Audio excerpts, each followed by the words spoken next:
종합 스포츠 분석 토킹 채널입니다. 10년 이상의 실전 경험과 노하우를 담아 데이터 기반 핵심 분석부터 최강 배팅 전략까지 아낌없이 공유해드립니다. 수년간 운영된 전문 분석방 링크는 고정 댓글에서 바로 확인 가능합니다. KB스타즈 vs 하나은행. 이 경기는 골 밑에서 버티는 힘과 포스트업 활용 능력이 그대로 승부로 이어지는 전형적인 인사이드 매치업이다. KB스타즈는 박지수의 존재만으로도 하나은행 수비를 페인트존 안쪽으로 쏠리게 만들고 그 틈을 사카이사라와 김민정이 차분하게 공략하는 구조를 가져갈 가능성이 크다.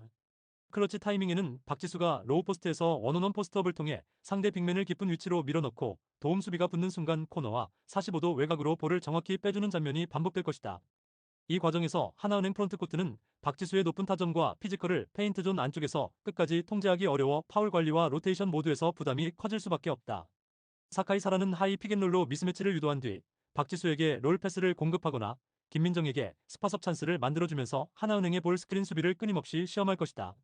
반면에 하나은행은 이이지마사키의 볼 핸들링과 외곽 자원들의 슛 감각에 기대야 하는 구도가 강해 초반 3점 성공률이 떨어지면 공격 템포가 급격히 무거워질 위험이 있다. 양인영이 인사이드에서 어느 정도 버텨준다 하더라도 박지수를 상대로 1대1 정면 승부를 계속 이어가기는 쉽지 않고 세컨 찬스 허용이 누적되면 체력 저하 속도도 빨라질 것이다. 그래서 하나은행 입장에서는 초반부터 더블팀과 프런트 수비 등 다양한 변형 수비를 시도할 수밖에 없는데 이 선택이 오히려 KB스타즈 외곽 자원들에게 오픈 찬스를 허용하는 결과로 이어질 가능성도 크다. KB스타즈는 수비에서도 박지수가 림을 지켜주기 때문에 외곽 수비가 과감하게 라인 위로 올라가 볼 프레셔를 강하게 걸며 턴오버를 유도할 수 있다. 그리고 그 턴오버가 속공으로 이어지는 순간 KB스타즈가 점수차를 단숨에 벌려놓고 경기 흐름을 완전히 가지고 오는 런을 만드는 그림이 충분히 그려진다. 하나은행은 경험 많은 김정은을 중심으로 하프코트 공격에서 균형을 잡으려 하겠지만 골밑에서 허용하는 실점과 파울 누적이 쌓이면 선택지가 점점 줄어들 수밖에 없다. 그럼에도 불구하고 하나은행이 외곽에서 폭발적인 3점 퍼레이드를 펼친다면 한 번쯤은 흐름을 가져오는 구간이 나올 수 있으나 이를 40분 내내 유지하기에는 리스크가 너무 크다. 결국 이 경기는 KB스타즈가 박지수의 포스트업과 리바운드 장악력을 앞세워 포지션당 기대 득점을 안정적으로 끌어올리고 경기 템포를 자신들이 원하는 속도로 관리할 가능성이 높다. 하나은행이 버티는 힘을 보여줄 수는 있겠지만 인사이드에서의 체급 차이와 세컨 찬스 득점 허용이라는 구조적인 약점을 끝까지 숨기기는 어려워 보인다. 따라서 골밑에서 버티는 힘과 포스트업 집중 공략이라는 두 가지 키워드를 기준으로 본다면 전체적인 승부의 무게 중심은 KB스타즈 쪽으로 확연히 기울어져 있다. 토킹 추천 배팅 승패 KB스타즈 승 강추 언더오버 언더 추천 신한은행 vs 삼성생명. 이번 경기는 골밑 높이 싸움만이 아니라 백코트 기동력과 수비 압박이 승부를 가르는 WKBL 특유의 템포 싸움이 핵심이다. 신한은행은 신지현 신이슬로 이어지는 가드라인을 앞세워 초반부터 템포를 높이고 수비에서 볼 프레셔를 강화하는 전략을 들고 나올 가능성이 크다. 신지현이 2대2 게임에서 미들 점퍼와 킥아웃을 번갈았으면 삼성생명 수비는 하이픽 상황에서 스텝이 꼬일 수밖에 없다. 이때 홍유순이 강하게 림으로 롤인하고 최희샘이 외곽에서 스페이싱을 잡아주면 롤맨과 코너, 슈터가 동시에 살아나는 구조가 자연스럽게 나온다. 시니슬은 수비 리바운드 이후 곧바로 볼을 밀어올리는 타입이라 한번 템포를 끌어올리기 시작하면 경기 흐름 전체를 빠른 방향으로 돌려버릴 수 있다. 그래서 신한은행이 원하는 그림은 수비 압박 턴오버 유도 속공 마무리가 반복되는 패턴이다. 반면 삼성생명은 이주연의 전방 압박과 배혜윤의 포스트업으로 경기 흐름을 조금 더 무겁게 가져가려 할 것이다. 이주연이 앞선에서 악착같이 몸을 붙여 신지연의 첫 드리블을 늦추고 배혜윤이 하이포스트에서 스크린과 핸드오프로 공격을 풀어가면 한동안은 팽팽한 공방이 이어질 수 있다. 하지만 시간이 지날수록 가드라인 로테이션 폭과 기동력에서 신한은행 쪽이 더 넓은 선택지를 가지고 있다는 점이 핵심이다. 삼성생명 입장에서는 외곽이 터지지 않거나 배혜윤 쪽에서 파울 트러블이 발생하는 순간 공격 루트가 단번에 막힐 위험이 크다. 특히 3쿼터 이후에는 신한은행의 전방 압박과 트랜지션 속도가 살아나면서 이주영 강유림 라인의 체력 부담이 가중될 가능성이 높다. 그렇게 되면 삼성생명은 하프코트 세트 오펜스에 묶이면서 공격 시간이 끝나갈 때마다 난타성 슛을 던져야 하는 상황이 반복될 수 있다. 반대로 신한은행은 가드라인이 번갈아가며 볼을 운반하고 홍유순 최희샘이 리바운드와 세컨 찬스를 책임지면서 공격 포지션 수 자체를 늘리는 방향으로 경기를 설계할 수 있다. 전체적인 템포와 백코트 주도권, 그리고 후반 클러치 구간의 해결사 카드까지 고려하면 이 매치는 신한은행이 조금씩 격차를 벌리며 흐름을 가져갈 가능성이 더 크다.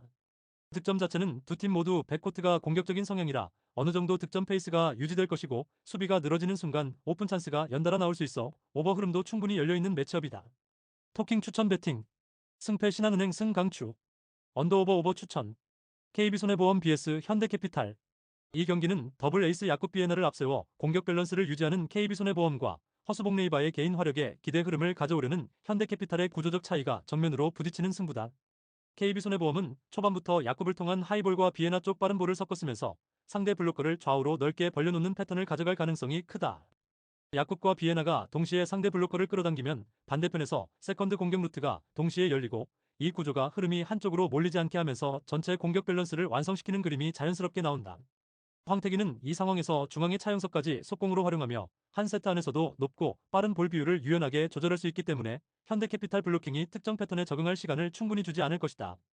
현대캐피탈은 허수봉과 레이바를 앞세운 강타로 응수하겠지만, 리시브 라인이 흔들리면 속공과 이동 공격 비중이 줄어들고 결국 높은 볼 위주의 싸움에서 KB손해보험 블로킹에 읽히는 위험이 커진다. 그래서 현대캐피탈이 점수를 따라가려면 레이바의 서브와 바야르 사이안의 라이트 공격이 동시에 살아나는 구간이 필요하지만, 그만큼 범실 리스크도 같이 가져가야 하는 승부가 된다. 반면 KB손해보험은 야쿠브와 비에나가 후위에 있을 때도 백어택 옵션을 유지할 수 있어 리시브가 조금 흔들리더라도 황태기가 세컨드 템포로 랠리를 정리해줄 수 있는 여지가 충분하다. 차영석의 중앙 블로킹이 레이바 쪽 각도를 어느 정도 잘라내기만 해도 현대캐피탈 공격은 허수봉과 바야르 사이안 쪽으로 더욱 치우치게 되고, 이때부터는 블로킹 매칭과 수비 포지셔닝 측면에서 KB손해보험이 유리한 구도를 만들 수 있다. 세트가 길어질수록 더블 에이스를 나눠 쓰는 KB손해보험과 레이바 쪽 비중이 높아지는 현대캐피탈의 체력 집중력 차이가 서서히 드러날 가능성도 충분하다.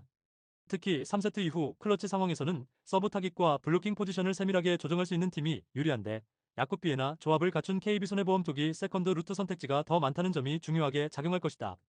현대캐피탈이 한두 번의 서브런으로 세트를 가져갈 수는 있겠지만, 전체적인 세트 운영과 공격 밸런스를 놓고 보면 KB손해보험이 흐름을 더 길게 쥐고 갈 수 있는 그림이다. 결국 이 경기는 더블 에이스 구조와 세컨드 루트의 완성도를 가진 KB손해보험이 허수봉 레이바의 개인 화력에 의존하는 현대캐피탈보다 세트 후반 집중력과 공격 선택지에서 앞서는 매치업이라고 보는 편이 합리적이다.